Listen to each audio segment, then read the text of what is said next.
I'm Jacqueline Johnson. And I'm Marina Middleton. And this is Work Party, a podcast that's part work and part party. Work Party celebrates a new generation of women who are redefining the meaning of work on their own terms and having fun while doing it. In this podcast, we are diving into all the areas of being a working woman: mind, body, and business. No topic is off limit.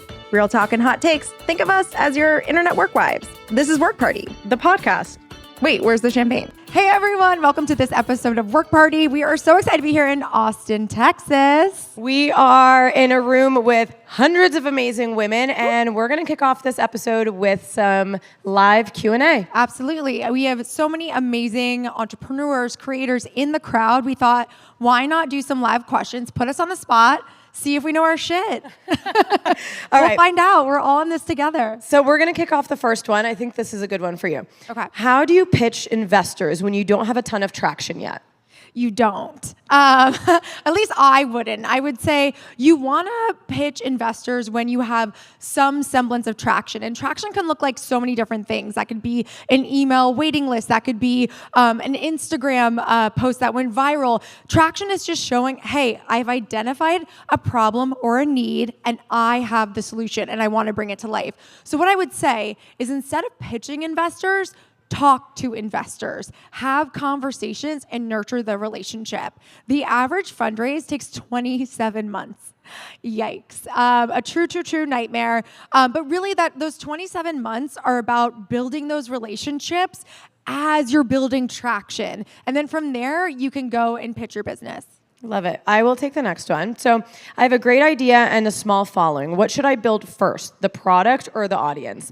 I'm a big believer that you should build your audience first. Really understand who are you trying to support, and build that trust. I think trust and authority is one of the most important things before you start trying to sell them something. I would say some of the strongest brands that you know is because there's maybe a face behind them or a story behind them. So really building your audience, making sure that you're building your personal brand along the way is my recommendation. What do you think? I was gonna say, I think we just had Susan Yara on the panel, who had been creating content for 10 plus years before ever launching a product line. And I think that's how you create that, and not to say you have to wait 10 years, but like that's how you create that hunger. And I would say it's less about the product, it's more about the why. Why should this product exist, and is it serving your audience? Yeah, I was gonna say too, when you're thinking about building an audience, a lot of us are like, the first thing that we're thinking is follower count.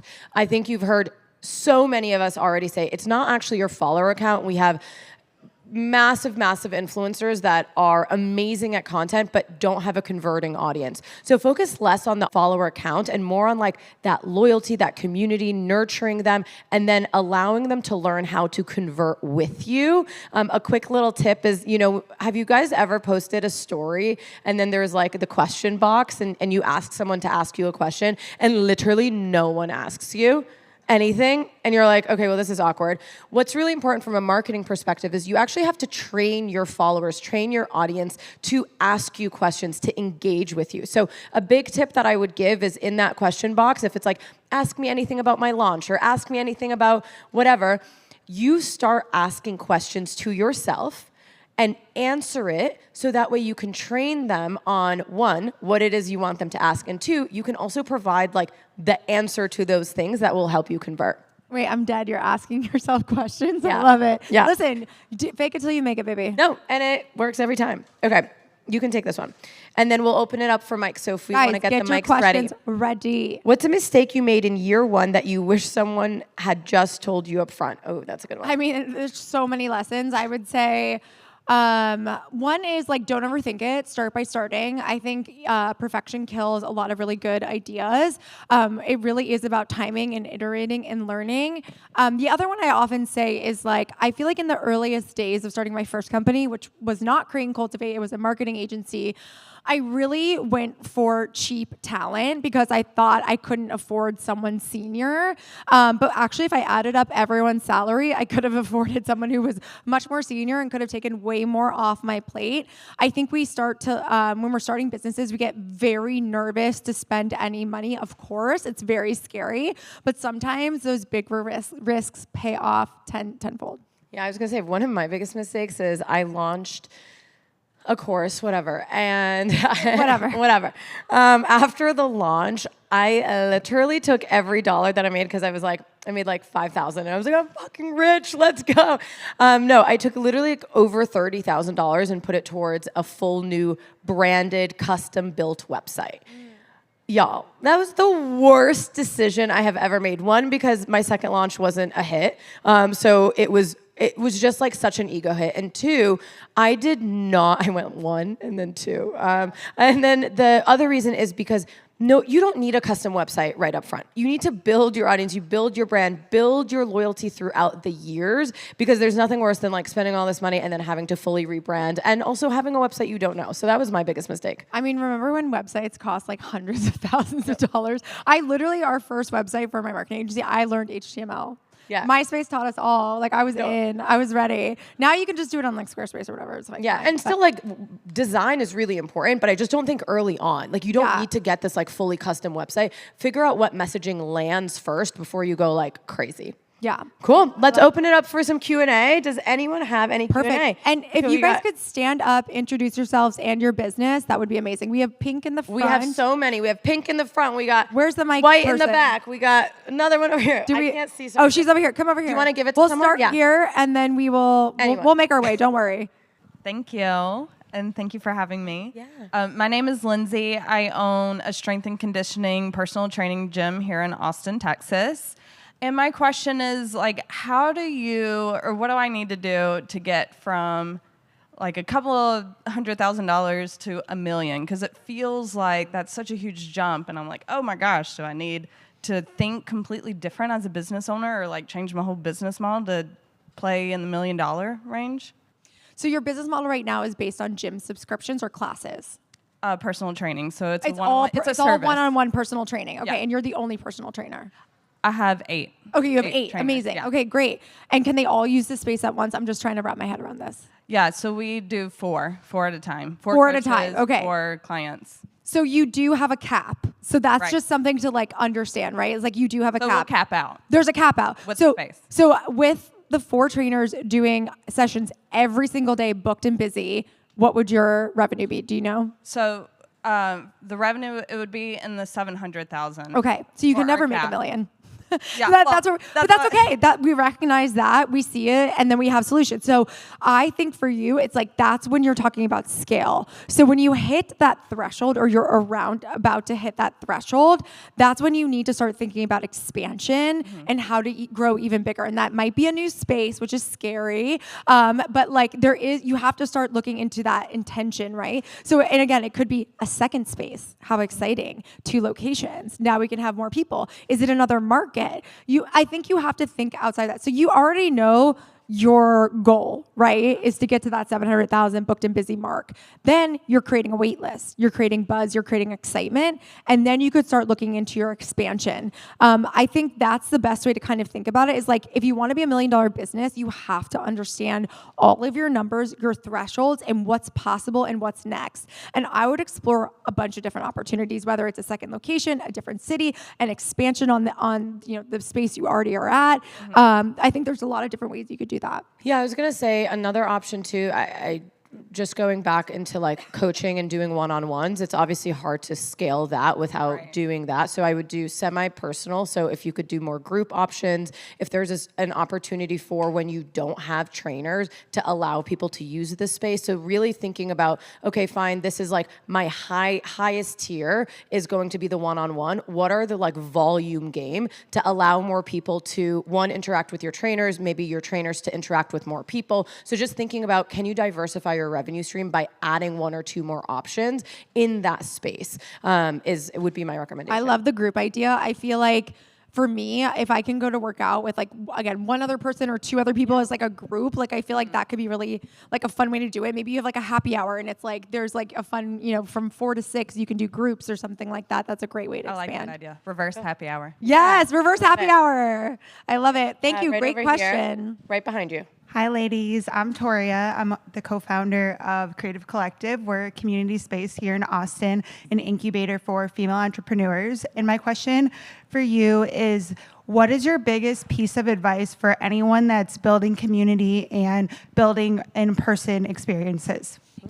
Yeah, I always like to say you have to be providing value, right? Like, so I feel like with Create and Cultivate, when we first started, it was value and access. We were giving access to speakers that were otherwise really impossible to get in front of and to like have these conversations, and also be providing value. So in between the events, we were always providing content and value beyond just serving you at the events and then being like, see you next year. It was like a 365-day conversation that we wanted to have. So I would say melding those two things together. And for you, because obviously you have a space and you need programming and events and things like that, really leveraging your community to bring in other members. So hosting events where it's like, bring your bestie, bring your, blah, blah, blah friend. Like bringing people along is the best way to kind of grow community organically, because your best marketing as a community CEO is your customers. Happy customers are the cheapest way to get marketing, because people are like, you got to come with me to a Create and Cultivate event. You've got to come with me to the co-working space. It's the best. So if you're providing that value, you'll start to see the return immediately. Yeah, I love that. I was going to say just one quick thing on that is a lot of the times when we think about building community, we think about scale, right? Like hundreds of thousands of people in a room, and that takes years to do. What I find really valuable too is to do like mini meetups where you can build community in different areas and tap in other partners that you can like work with, or maybe other like creators or influencers or business owners that have a community that you don't have, that they can bring their own community. So then you're diversifying who you're in front of, thinking different industries, different events that you can go to. So that would be my recommendation. Thank you. Yeah, of course. Maybe somewhere in this side of the room. Hi, my name is Carly Lindsay. I am the founder of Aligned and Empowered, and I created a gamification system to get women addicted to showing up for themselves. Love. So people work on their businesses, their weight loss goals, whatever it is, we make it fun and easy to show up for the thing that you can't stop thinking about. I came to South by Southwest with the mission to find an investor, and as I had more conversations, a lot of people were saying that actually what I probably need is a really tech-savvy co-founder. I know that you guys are aware of the investing space. What would you recommend for me? So where are you at with the product? Is the product built? The product's built and it works. Last year in 20 weeks, we took 2,228 action steps in a small group. Amazing. So okay, there's two things. One is for venture capital investing, they're going to want you to have someone that's technical on your team if you're building a technical company. And so that can be, it doesn't have to be necessarily a CTO or co-founder. It can literally just be like a founding engineer or something like that. However, I would say if you're in the earliest stages and your product is already built, I would focus on angel investment, because angel investors are not going to be as ruthless about the technology side of it, especially if you already have it created. Like you have traction, you have all these things. Venture capital, the reason why they're going to want you to have that is so that you can scale and grow, because they're about to give you a lot of money. And if you can't build on the back end to support that, that puts their investment at risk. So that's the reasoning behind that. I would say right now, focus on angel investment. How much are you looking for in terms of investment? I mean, honestly, I think we could do a lot with like a small number, like 50 grand. Okay, so then you definitely don't want venture. You want angel Yeah. investors. Okay, so plug, investwithcherub.com. It's my other company, but this is exactly the reasoning why is like, I know so many women who are like, I need 50 to 150K to like literally change the trajectory of my business. And it's not venture, it's going to be angel investors. But I will say, before you even get on the platform, you need to have a few things dialed. And that's a really solid pitch deck, a really good plan of what you'll do with that 50K, a fully fleshed out overview of your financials, of where you're at, your trademarks, your like all of those good things. And you need to be aggressive. You need to, in a good way, like connecting with these angels, putting yourself out there and doing everything you can to collect that pool of money. And the other thing I would say is for 50K, you can launch an SPV. An SPV is a special purpose vehicle. It's a great way to get investors who write small checks into your business. So you could go out to your community, you can go out to everyone on Cherub, and you can be like, hey, you can write a check for $500 to $50,000 into this SPV, and it's only one line item on your cap table. So it's a really convenient and easy way to get people in your community invested in your business. Amazing. Thank you. Yeah. Of course. Hi, my name is Amanda Smith. I'm the CEO and founder of Dallas Girl Gang. Hi, friends. Hi. You guys know that live events, in-person community, like media-based companies, you guys started this. You started this 15 years ago? Girl, 12, don't age me. Okay, sorry. I take it back. 10 years ago. And now there's a lot more communities in this country. Great. Like, no one has an excuse to be alone anymore. But I think it's getting harder, and I love brand sponsorships. I feel like I'm really good at it, but we get overlooked because we're not big enough, or like, big companies like Chase or, MasterCard are like not interested. And so there's just more competition.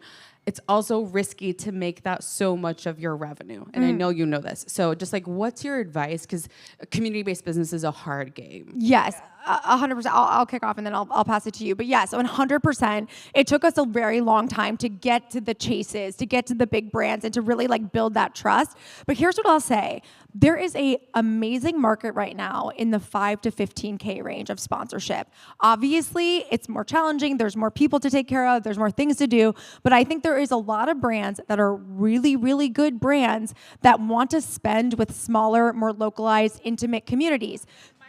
Send them your way. No, but I'm telling you, like, and also I would say, like, it really is like a numbers game. And here's what I'll say. They will invest with you in a small way. If you deliver, they'll come back with bigger dollars next year. But I think, again, sponsorship is fickle. You are at the mercy of these brands and what their success is. And I think it's really about building those long-term partnerships. And that's challenging because we all need cash flow. But I think it's like the more you kind of showcase your abilities of what you're doing, and having those case studies with real numbers to back them up of like, all these women were able to like taste your brand or, test your product or whatever it might be, the more willing they are to come up in price. Yeah, I was going to say, again, going back to like just thinking about scale, obviously we have the Chases and the MasterCards, but it's less also about the amount of humans that are in the room that they're paying for, but it's also the reach. So to give you a perfect example, we have a dinner of 50 people. We'll get like 4 million impressions from that 50 people that are in the room because they're posting and like they're constantly talking about Create and Cultivate. They're constantly talking about the brands. And so I would also think about how could you integrate some sort of marketing initiative for your attendees at your event to get them to post more so your UGC content is higher. Like, again, at Festival, we had like 17 billion impressions from that event. And yes, we're like thousands of people, but it's the scale of like, that's like what sponsors are paying for. So don't think about just like, I need more women in my community. Think of like, I need more of these people to be posting so that way I have higher metrics to show the sponsors as well, because they'll pay a shit ton of money for that. And I would also just organically start tagging partners that you want to work with. So like, for instance, like Gusto is a partner of ours, but we use them. Like we use Gusto. Like, yeah. We talk about Gusto all the time, and then they're like, hey, we want to work with you guys. So I think if you can start creating organically, they start to be like, what's this thing? Okay, interesting. Like I want to work with them.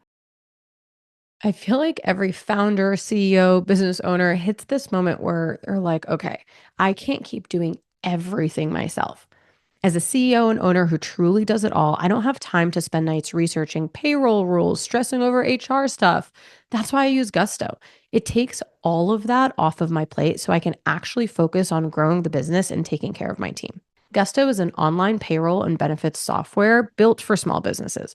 All-in-one, remote-friendly, incredibly easy to use, so you can pay, hire, onboard, and support your team from literally anywhere. From offer letters to onboarding to direct deposit, Gusto automates all of the backend stuff so you can put your energy into what is needed most. The fact that I can be on site at Festival and not worry about processing payroll the next day is literally a game changer. Seriously, I can't tell you enough how much time and energy I save knowing Gusto provides automatic payroll, tax filing, simple direct deposit, health benefits, workers' comp, 401k, I mean, you name it. Gusto makes it simple and has options for nearly every budget. Okay, you have to try Gusto today. So go to gusto.com/party and get 3 months for free when you run your first payroll. That's 3 months for free when you run your first payroll. And all you have to do is go to gusto.com/party. Again, one more time, gusto.com/party. Hi, my name is Meg Dieter. I'm the founder of Whimsy Beans, which is the first of its kind children's multivitamin and sprinkle form.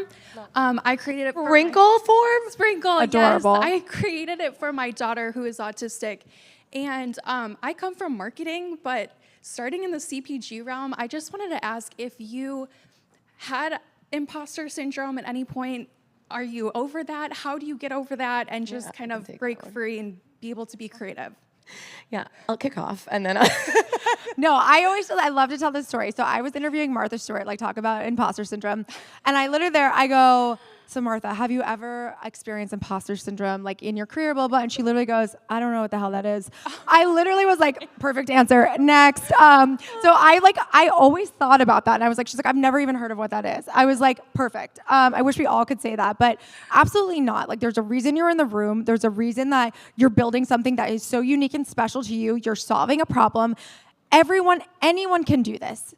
Anyone could. I had no experience in events. I just was like, I think I can throw this together. And then I was like, I am an event CEO. Like, this is just how it goes. Also, I will tell you a little secret.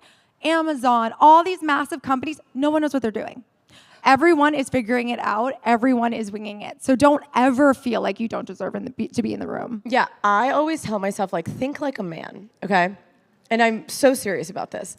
You will watch a man with a shitty ass idea go in the room and be like, I'm building this and it's gonna be massive. And people are like, take my money. It's that level of confidence, and they could be quivering in their boots. We have no idea, right? But it's this idea of like, just think boldly, and you can be scared and belong in the room at the same time. Don't let like your imposter syndrome or fear, like, if that exists, fine, just like lean in it. And also just like know what you want to say about your product. Like you talking about your product, I'm like, oh, that's amazing. Know how to talk about it, know what to say about it, get in the room, get it out there, and then like go home and you know, whatever, be scared, but then like move on from it. Yeah, you know? just be armed with the information, I think is really a key. So like when you're walking into those rooms, and if you have no idea what someone's talking about, be like, absolutely, I'll get right back to you on that after this meeting.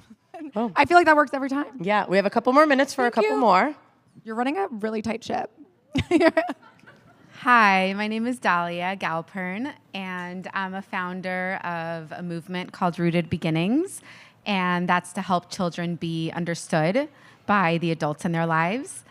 And I'm curious what you'd recommend. I've decided I don't want to do this journey alone. I want a co-founder.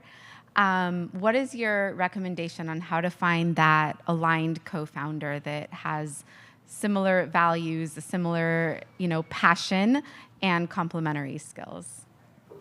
So I think obviously being in rooms like this is really, really important.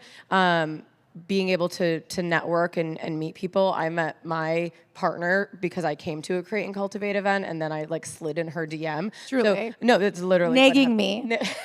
Nagging me. No, I think that if there is, so a couple things. One, you know your mission, you know your values. If there is someone that also maybe has like a bigger network than you, which is like Jacqueline did early on, and I was like, okay, I have this idea. I know how to operate this mastermind idea. She has this network, and she's been around for not so long. You guys are coming for me.